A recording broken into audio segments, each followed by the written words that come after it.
Right. Today is Mental Health Day. The World Health Organization says the aim of the day is to raise awareness on mental health issues around the world and mobilize efforts to support them. The COVID-19 pandemic has placed immense pressure on mental health care services globally.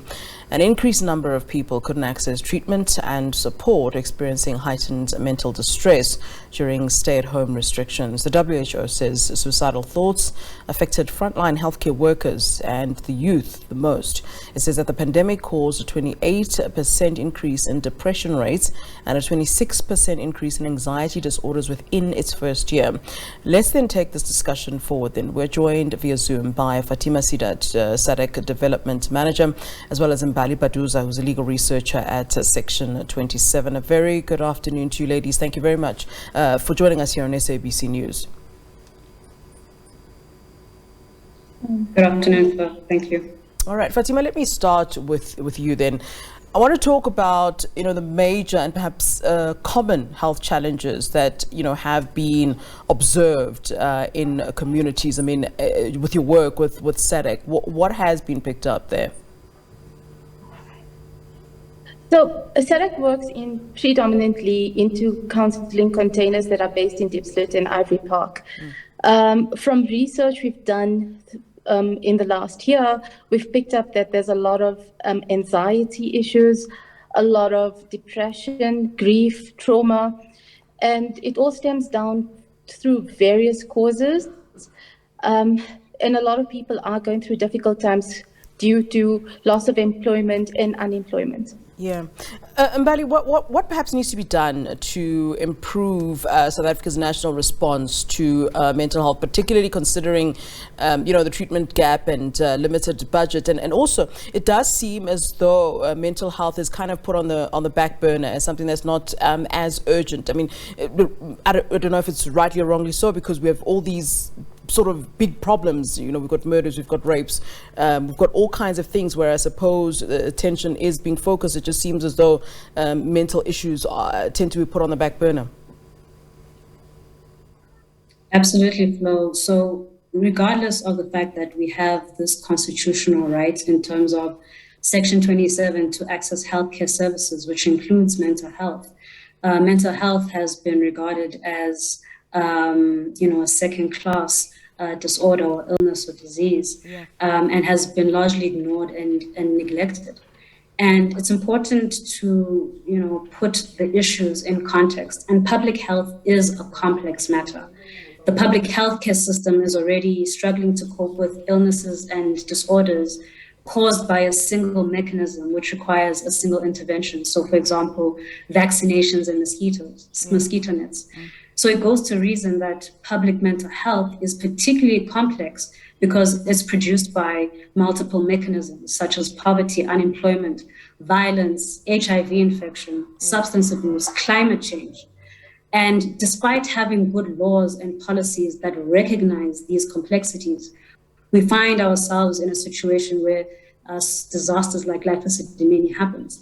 And Lifecysimeni stands as the clearest example of the consequences in failing to implement public policy in mental health. Yeah. And financial budgeting and allocation is a major barrier to the right to mental health care realization in South Africa.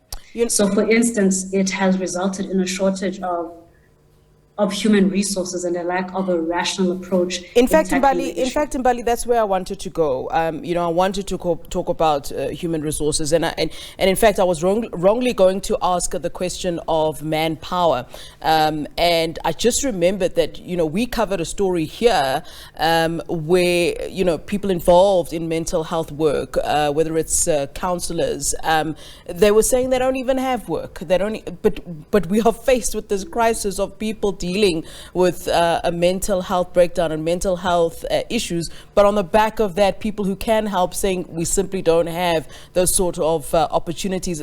I'll come to you on the same question, Fatima, but if you can just address it since you started it, Mbali. Yes, so the current provision of mental health care services is inadequate. And it is quite a significant point because it contributes to ongoing psychological stresses and traumas. And the South African public health system has a treatment gap for people living with mental disorders, epilepsy, intellectual disabilities to around 92%. And the Minister of Health, Dr. Joel Phaahla, himself admitted that insufficient budget allocation for mental health services has led to shortages of psychiatrists in the public sector. So currently what we are faced with is a situation where 25% of psychiatrists are in the public health system, while 75% are in the private sector. We also see it in conditions in which professional nurses, for example, work in mental health institutions. There was a recent report in Limpopo that said inadequate resources resulted in a shortage of water, poor conditions of infrastructure, and a shortage of drugs. Yes. So insufficient budget and cash flow challenges result in the failure to implement planned programs and service delivery. Yeah. Fatima, let's then bring you in on that note then, the fact that we have these social workers or psychiatrists or counselors that should be in the public sector helping those who actually can't afford to privately seek attention out there actually looking for work and looking for opportunities. This then adds to the crisis, doesn't it? And I would assume that a lot of that then falls on Sadag to then deal with the situation. Yes, I'd like to just go back onto the budget first. 8% of the health budget is allocated to mental health. And if you look at stats and reports and WHO reports especially, you're looking at 1 in 3 people are going through would be going through a mental health condition in their lifespan. And then you look at people living with mental illness, which is 1 in 8. And if you draw the comparison, it's far beyond what we're supposed to be doing for mental health in the country. So unfortunately, yes, there's not enough budget allocated to mental health, and we as Sadag love to advocate for mental health services. But again, Sadag comes in where we try and bridge the gap. So we started a pilot project 10 years ago, which is the counseling containers, where we provide a free service to communities that we are working in and the surrounding communities. And we do free face-to-face counseling, we open up support groups, we do awareness programs, awareness talks, just to create more awareness around mental health, but also making sure people are aware that there are services available for them. And we try and sort of streamline where they need to get the help they need. Yeah. Sorry.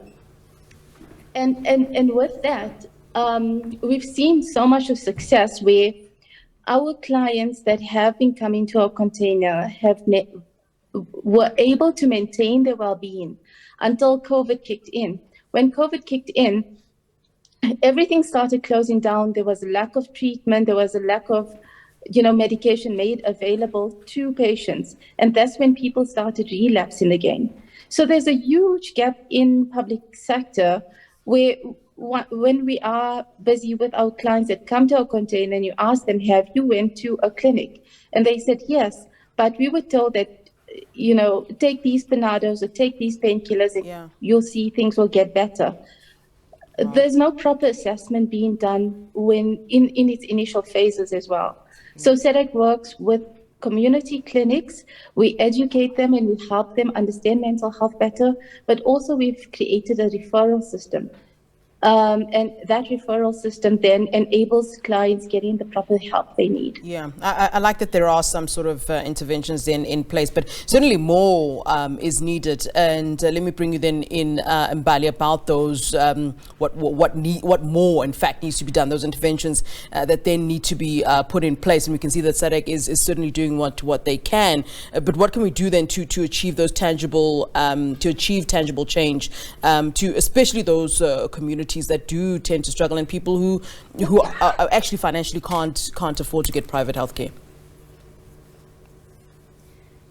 Thanks for that question, Flo. In South Africa, we do have good laws and policies. We have the Constitution, the Mental Health Care Act, and the National Mental Health Policy Framework and Strategic Plan that outlines what needs to be done. However, implementation is always a problem. It's also very concerning whether the Department of Health will have the capacity to implement its own policies effectively and deliver on services when earlier this year in February, the national budget tabled is seeking to reduce spending on public health by a massive 50.3 billion over the next 3 years. And Flo, as climate change accelerates and the emergency accelerates, our public health system needs investment. We need to strengthen what already exists to reinforce and maintain, for example, disease surveillance, identification and support for vulnerable groups, health facility preparedness, and crucially, to build public trust.